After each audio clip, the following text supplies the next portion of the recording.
Well, thank you so much for joining us, Mr. Kingsley Moghalu. Doctor, if I'm correct. Doctor. Mr. is correct, Doctor is correct, Professor is correct. Oh, wow. Okay. Great stuff. Great stuff. What a profile. Why do you want to be president of Nigeria?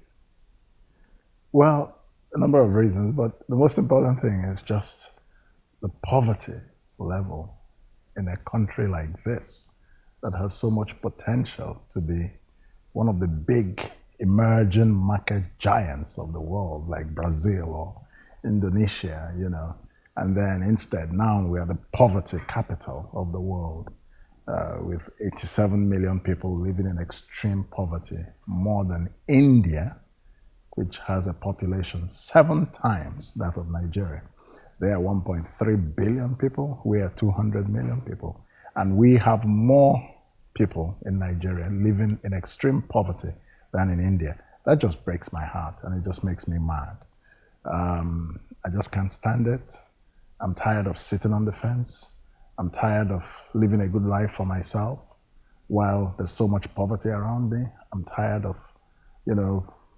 being a technocrat, sitting and being frustrated by dumb politicians, crooked politicians who take the ultimate decisions because it's the elected political authority that has the ultimate power. So if you really want to make a change, I felt that is where I should be. Yeah, to be able to make the vision real. Okay. Yeah, that's. It's obvious that human capital development is therefore the solution to eradicating or uplifting Nigeria from our current poverty statistics. Sure. But in as much as human capital development is a huge focus, we need to also look at how we're going to get there. So if you were to strategize working towards the focus of human capital development in Nigeria, which unfortunately nobody has done for us so far. Absolutely. How would you do that? Well, as a professor, this is something that comes naturally to me, and as a former policy maker in the economic sphere. The thing to do is to understand what actually drives successful economies. Successful capitalist economies are driven by 3 things. The first is property rights, the second is innovation, the third is capital. Now, these 3 things can only come about when you have a base of human capital that has what we call productive knowledge. That can only come through a certain type of educational system. An educational system that prepares our young kids and our young guys and girls for the 21st century, gives them skills that are relevant to the world of today. IT skills, digital skills, technological skills, skills in entrepreneurship, that sort of thing. But meanwhile, the educational system in Nigeria is just very theoretical, and the teachers in Nigeria, garbage in, garbage out. What are your views on state policing? It's necessary, and that's part of the restructuring debate. Even though 14 states right now cannot survive on internally generated revenue and require federal allocation to actually thrive. That's why I say that restructuring Nigeria should not be on the basis of states, and state police should not come before the country is constitutionally restructured. And restructuring should be on the basis of regions. All the 6 geopolitical zones in this country are viable, but individual states, many are not. But if you bring them together as a geopolitical zone, they are viable. Do you have any particular views, though, on the special anti-robbery squad? Sometimes you cannot distinguish between them and armed robbers. Facts. We've seen them commit a lot of atrocities. So I think that they really, really need to be sanitized. That's part of what I talk about. So you don't think they need to be ended? They just need to be sanitized? They need to be sanitized. Armed robbery is something that needs to be fought. But when you spoke of starting from scratch, what does that mean? Does that mean clearing out the entire force? No, it means retraining them. It means they must be retrained, and you have to hire new people. We only have 300,000 policemen in Nigeria. What we already have. Yes, exactly. But they all now go through the same training. I was looking at the UN global minimum. Isn't it? It's 400 people to 1 officer. Or is it 450? Something like that, about 450. That's why I asked that question about the 1.5. Is that to go with the minimum? Well, it will go over the minimum, actually. Sorry. Yeah. Speaking to a policeman one-on-one, sometimes it's quite depressing. Yes. You think to yourself, is this really a police officer? Yeah. So, I mean, if you are adding... Wait till you carry. Really? Like, this, like, what is really good? Now wait till you carry. That's the job of the police here. My friend, how now? How body? How country? Happy weekend.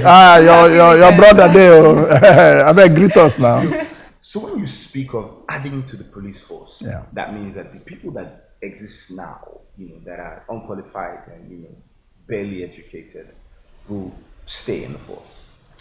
Many of the police people we have are bodies, human bodies. But a human body doesn't make a good policeman or a good policewoman. Many of them are not well trained. They certainly are not well equipped. And many of them are not well motivated, which is why we have a lot of corruption. And, of course, at 300,000 policemen for a population of 200 million, we are, of course, severely under-policed. So that's why it's necessary to recruit and train and equip a modern police force. So you would employ afresh? Yes, absolutely. Absolutely. But how do we get there? Because if we're looking at the current MPF, the entire MPF is made up of people who took the job as their last option. Like, I can't do anything else. I probably don't have a degree. Let me just become a policeman. But if you go to any other country in the world, it's not perceived in that way. Being a policeman, being a security agent is a service to your country. It's one of the proudest occupations that someone can have. Absolutely. How do we get to that level in Nigeria? Because the average graduate at Unilag this year, or Yabatech, or Uniloring, or wherever, is really and truly not thinking of becoming a police officer because it's so undermined and underpaid. Yeah, good. Well, what's the job of a leader if not to take on challenges and solve them? Now, the first thing I would do as a president is to address the country on the national security situation and what we are going to do to turn it around. That means you must now begin to create a vision of a new police force in the minds of Nigerians that begins to change the perception of citizens have of the police. When you begin to do that and you're communicating as the president of Nigeria, setting out concrete plans and setting out a vision of what a new police force should be, and you begin to put it in practice by maybe changing the conditions of service, changing certain things, you begin to see people attracted to becoming a policeman. There was a time in this country when, being an actor or being a comedian was a joke. Today, it's a very respected profession. So we cannot assume that because today the police is a joke, that if you have a good leader, such as I propose to be, then it will always continue to be a joke. No, it won't. It's possible for us to change our realities. What's the time scale, though? How long is it really going to take to revamp the Nigerian police force to actually be a force for the people and also by the people? Yeah. Because as it stands, I really do not see a difference between a SARS operative and an armed robber. And a lot of Nigerians do not. Exactly. So how long is it actually going to take to wipe all the bad eggs out of the system and create a force of freshly trained officers? Yeah. Now, first of all, the president has only 4 years in office, after which he can go for another 4 years if he is re-elected. But in 4 years, I believe, in the first 4 years, it is quite possible to turn around the Nigerian police force. I don't see it as something that cannot be done. It can be done. And in fact, let me tell you how I intend to achieve a lot of the vision I have for this country. When I become president, there will be 4 offices in the presidency.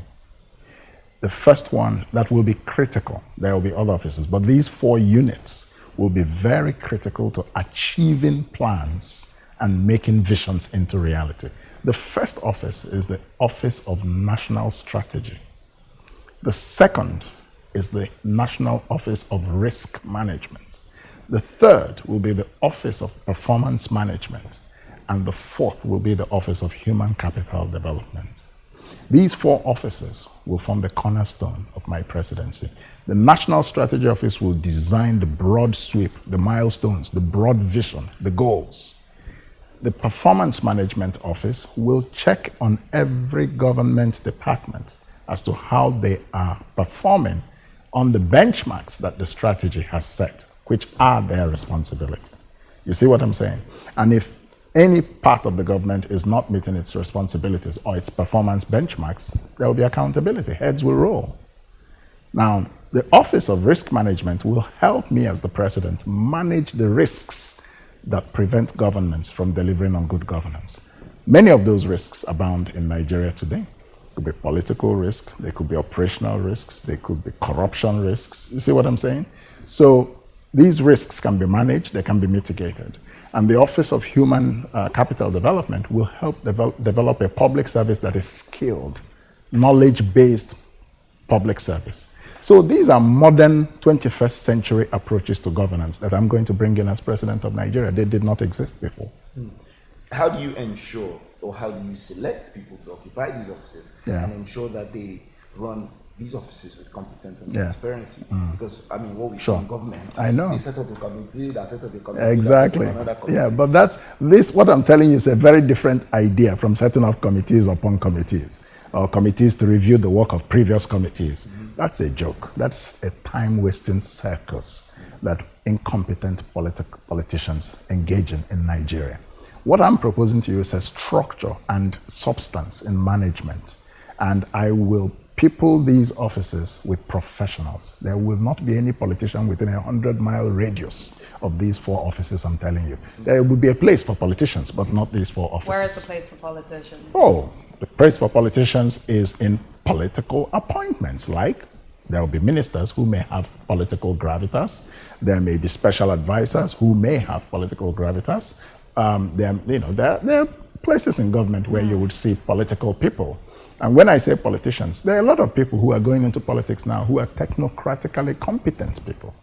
Okay, let's actually touch on your appointments, Sure. etc. for a second. Absolutely. We already know how patriarchal Nigeria is as Yes, a country, and absolutely. we have serious issues when it comes to the representation of women of in women. politics. Yeah. Global minimum 33%. Nigeria's own non-existent. Yeah. Now, 14% now. Yeah. Is it actually 14 now? Well, that's where it is. Nothing to celebrate. How do you intend on getting Nigeria above the global minimum of female representation in politics? Very good. I'm very concerned. I'm very concerned too, actually, and I have a very strong passion for gender equality and gender equity. I've made it very clear in my blueprint that we will target and execute a 50-50 gender policy approach to political appointments in Nigeria. One man, one woman, and we're talking about qualified men and qualified women. There will be no tokenism. So I read it in the papers recently that in the last 10 years or so, a ridiculous amount of money has been spent on defense. Yes. And we have seen a ridiculous rise in insurgency. How would you tackle insurgency, first of all? The way I will tackle insurgency, the way I'll tackle national security is to have a more sophisticated understanding of national security. This government came in with a very simplistic look at national security. They were just focused on Boko Haram. For you to deal with insurgency, you have to fight it on at least 2 or 3 fronts. One, what causes insurgency?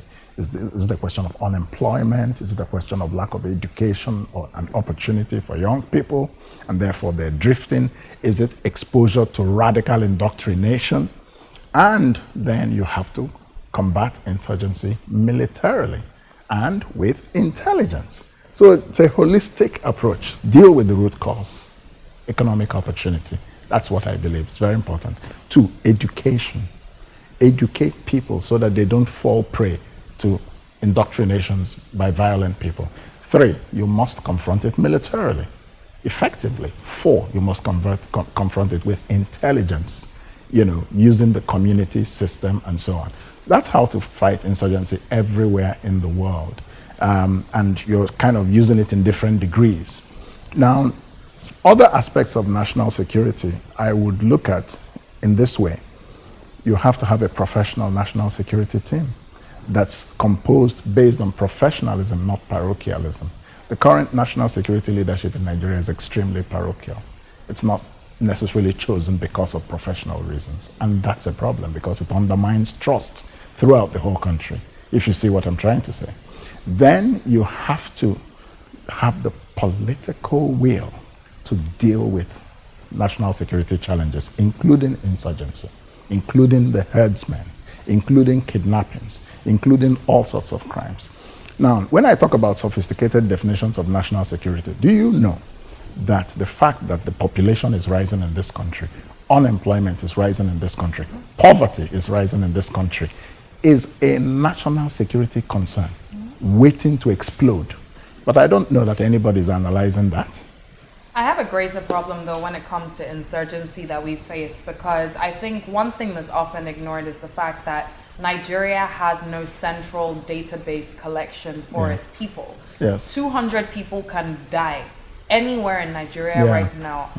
And I can swear on the life of everyone that I love that the government will not be able to come out and name at least 50 of those 200 people. That's true. We don't have a central database. Absolutely. Your fingerprint is basically unregistered. Absolutely. You cannot keep track of the people that you have in your country. Absolutely. For all we know, maybe we have a population of 210, maybe our population is 150. Yeah. We don't even know.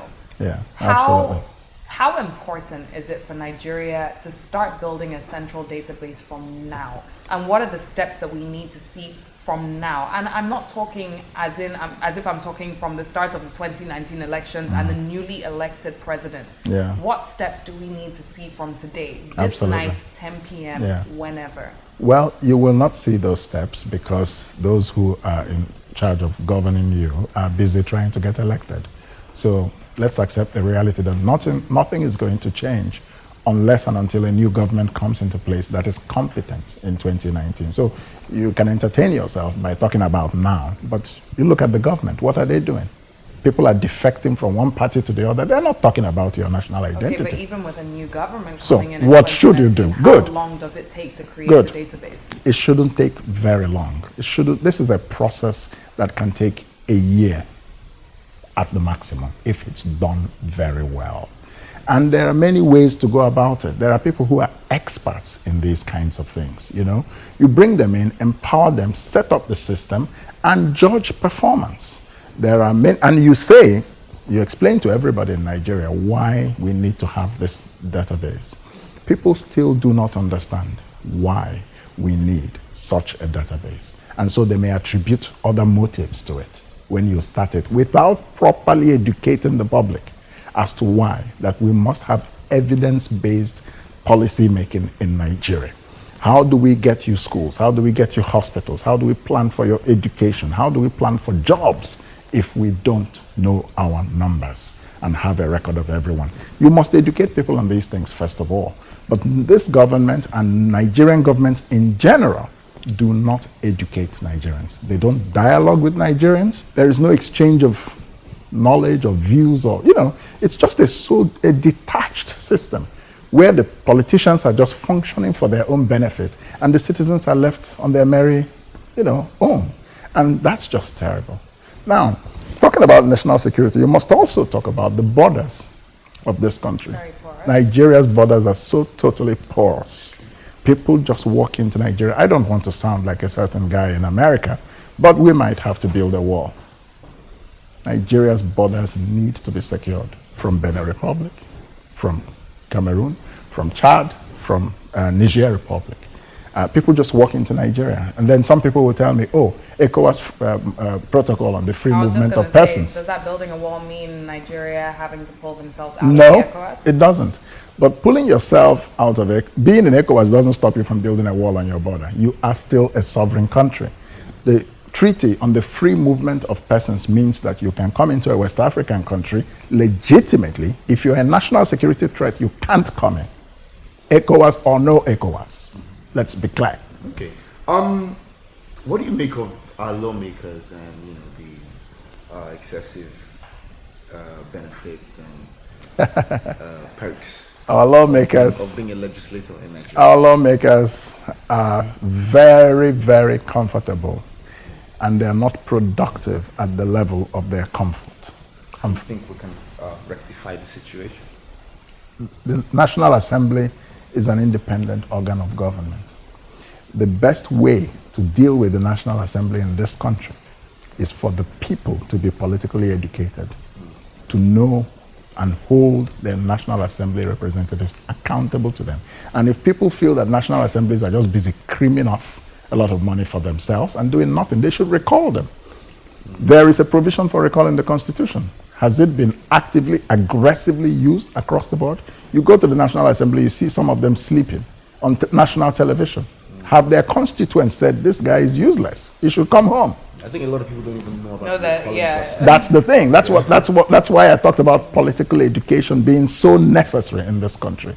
Our people are not politically educated. We need to know our rights, to know our responsibilities, and to know our power as citizens. Okay. Yeah. What would you say is your biggest achievement as a person? My biggest achievement as a person? That's a tough question. I want to be very honest with you. Because I don't mean to be modest. I'm a person of many achievements. And some of them, however, have had a lot more meaning to me than others. My biggest achievement, I could say, are two things. Setting up the Isaac Moghalu Foundation with my hard-earned salary 12 years ago when I was in the UN, and giving scholarships to poor children in our rural communities, giving them access to education, especially girls. That is something I have done that is very deep in me. Secondly, writing the book, Emerging Africa, How the Global Economy's Last Frontier Can Prosper and Matter, which is used all over the world. And I was appointed a professor largely because of that book at one of the most prestigious universities in the United States. Some people may tell you, oh, being deputy governor of the central bank is a very big achievement. Well, yes, but it is not necessarily, in my mind, the most important achievement I've made in life. Impacting people's lives, not necessarily holding a position, is what matters to me. What do you do for fun? Well, I chill out and watch movies. I watch Falz the Bad Guy. This is Nigeria. You listen to a lot of Falz? Yeah, I listen to it. See how we're living now. Songs. See how we're living now. See what I'm doing now. Yeah, but you know. What are your favorite genres of music? You know. I like gospel. Oh, okay. Yeah, I like gospel. I like So you're a Christian. I'm a Christian. Yes. I like I like jazz. I like rhythm and blues, R&B. Yeah, good old. There's certain people, and then of course a lot of the modern music now that is really very nice, very cool. Yeah, pop. You have techno. You have Davido. This kind of young people. Yeah, cool. How do you keep fit? Play any sports? I walk a lot and I cycle. Okay. I like walking and I like cycling. Yeah. What's your favorite food? Rice and plantain, very plenty. RSVP. Now, I feel like I want to switch up the subject a bit because I feel like there's something very important that we should touch on you with. Falz just released a new song recently. You may have heard it, Child of the World, and he spoke about the rape culture in Nigeria. Okay, absolutely. And I think it's one of the most serious issues that we are facing in Nigeria today. And unfortunately, I don't know how we can put this to an end. We have a national orientation agency, but at the end of the day, we're looking at people who are aged 20 to 40, 50, however old, that are perpetrators of sexual violence and rape. And how do you educate those people against something that is imbibed in their culture and in their system? Is there any culture that encourages sexual violence? There is a strong rape culture in Nigeria. No. Okay, you're talking about a culture of violence. But I thought maybe you were talking about a culture, as in... I don't know. There are cultures that encourage child marriage, hence our heinous statistics for child marriage today. Cultures that encourage FGM, hence our heinous statistics for that as well today. Cultures that encourage girls not to even go to school, hence the fact that we have the most amounts of girls, 5.5 million, out of school in Nigeria today. Yes. So we have a lot of oppressive cultures towards women in particular, and this is a serious issue. Yes, I agree with you. I totally agree with you. And I think the way forward is social and behavioral change education. And I believe it is the responsibility of the government to formulate that sort of educational curriculum and create centers of learning where, using traditional rulers, I think we need to work a lot through our traditional rulers. Why? Oh, because they have influence on local cultures. If you're talking about cultures that encourage child marriage, why shouldn't you be talking to traditional rulers who may be encouraging those kinds of cultures or may be opposed to it? depending on their own personal leaning. So the traditional rulers are very important in changing anything we consider a sociological culture or ethnic culture in Nigeria, or religious culture. So traditional rulers, religious leaders, we should get them together, and other types of community leaders, and run programs and use the mass communication methods to tell millions and millions of Nigerians why sexual violence is wrong and should not be tolerated. And then, of course, the law enforcement must step in with accountability. The law also needs the laws need to be updated. From my time, yes, albeit short yes, time. Absolutely. I remember that the law on rape, obviously rape is a crime. Yeah. All crimes have to be absolutely beyond reasonable doubt. Yeah. Now there's a particular requirement in the law that requires you to bring evidence of an eyewitness to a rape. Yeah. I mean, yeah, that's hypothetically right. speaking, if someone was going to rape someone, then they're not going to say, "Hey, come and watch you." Exactly. I mean, it's ridiculous. It's ridiculous. Our laws need to be updated. Yeah. Definitely. We need to have a review of the laws of this country and see, which laws are outdated and which ones should be amended, and that there you have to work with the National Assembly. So, a lot of work to be done. Lots of work to be done. But important thing is to have the political will to do it. Important thing is to have the capacity to do it. The relevant knowledge and experience that comes with that level of responsibility. So when I become president, we're going to have a focus on human capital development. We're going to run an economy that is based on innovation. That's what will happen when I become president. And we are going to set up a 1 trillion naira venture capital fund that will pump capital into this economy. And would that revolve around research and development in Yes, particular? it will fund if you invent some wonderful idea, product, that venture capital fund will help to take that invention to industrial scale. That's what happens everywhere else in the world. And the venture capital fund will help a lot of young men and women who have no jobs today to set up new businesses. And it's not a loan. The fund will invest and have equity in the business that you set up, maybe 30, 40%. But you've set up a business, no dime came from your pocket. You don't have to be paying back loans at 30% interest rates that will kill you. This is what my government will bring into this country. And it's going to be amazing. You will see the transformational and stimulative effect of a massive pumping of capital. So in that system, the government would then have a stake in the business? Yes, the government will bring 500 billion naira, and private sector people will bring 500 billion. But the private sector part of the partnership will run the fund. It will not be run by the government. And the 500 billion is already earmarked. This 500 billion naira social investment fund, which is not achieving any purpose, it's just a pipeline of waste and corruption. They'll tell you they're paying 5,000 naira every month too. And I'm looking for people who get this. I haven't seen.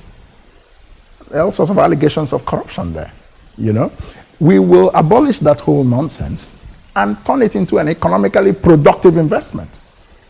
This is not a welfare state. You cannot set up 500 billion naira and you're dishing out 5,000 naira a month to people, which has no productive value. You're not creating wealth.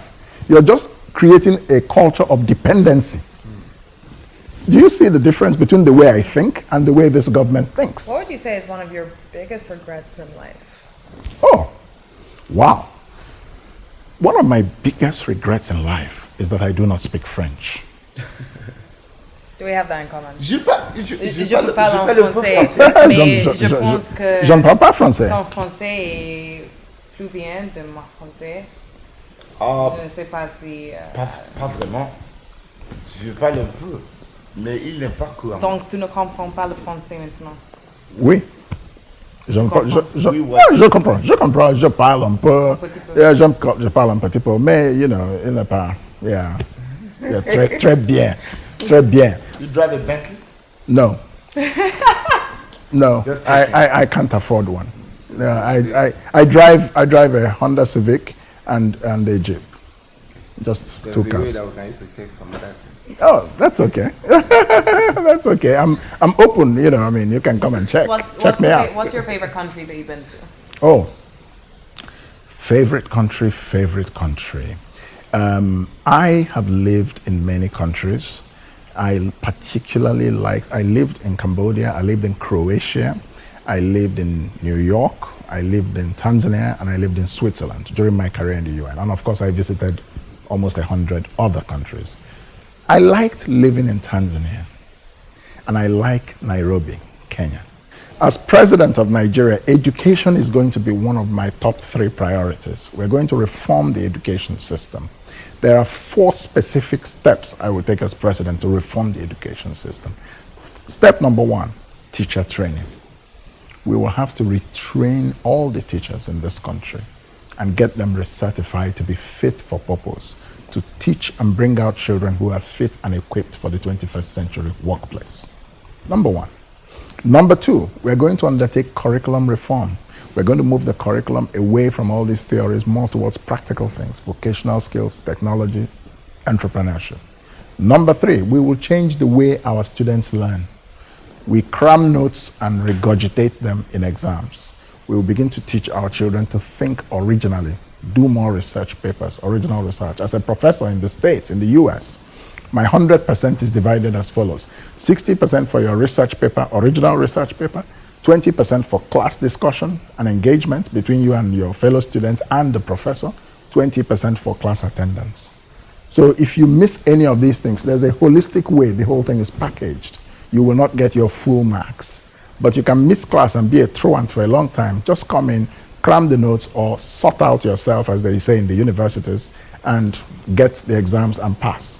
So, and then we're going to have to reform educational infrastructure. We're going to bring equipment from learning in the modern age into our secondary and primary schools. We're going to make sure that in federal government institutions, students have tablets, laptops with which they can learn, and other modern educational skills. What I would then do that addresses your direct question is that I'm going to focus a lot on foreign investment in the education sector. So, for example, I'm going to go after world-class universities, MIT, Yale, Johns Hopkins, Tufts, those kinds of schools. I'm going to now make Nigeria an attractive place for them to come and set up campuses. So you can have a world-class MIT education inside Nigeria, and you don't have to go abroad. Do you see what I'm saying? Yeah, and that's already happening in many countries. What about a world-class Nigerian university education inside Nigeria? But that's exactly what the educational... Why can't UI be the next MIT? Why can't Unilorin or Bafemi Awolowo? Like, why can't we have universities that are competitive on a global standard? But that's precisely what reforming the educational system will be geared to do. But the educational system will be an open market. There will be a mixture of Nigerian universities that are world-class, and we can allow foreign universities to come and say, what we want is human capital development. Isn't that what we said? Mm-hmm. Good. So you bring in a mixture of solutions that takes you to that solution. That's all I'm saying. Well, thank you so much for Falz the bad guy. You're not going to get away scot-free. There's something you're going to have to do before we close this show. Wow. You're going to have to teach me a perfect shaku dance step. Or whatever dance step you want. Adjust the camera. Let me have music. Music, man. Give me a friend. You have my music on your phone. What song is it? Yeah. Bad guys in the building. I told you I'm the life for the party. Why your guys want to try to lead that beat? Litty head don't gone, make me want to hack. So give me them side, Sholo Maggie.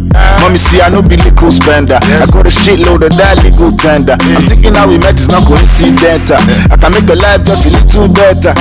Have you ever been to Lagos? Have you been with a guy from my city? Hakuna Matata. I like your matako, my titi. Le pédou est magique. Les filles les chevaux danser. Tu es magnifique, mais la qui style élégant, enchanté. Mademoiselle, c'est le moment de faire la fête. C'est le moment de faire la fête.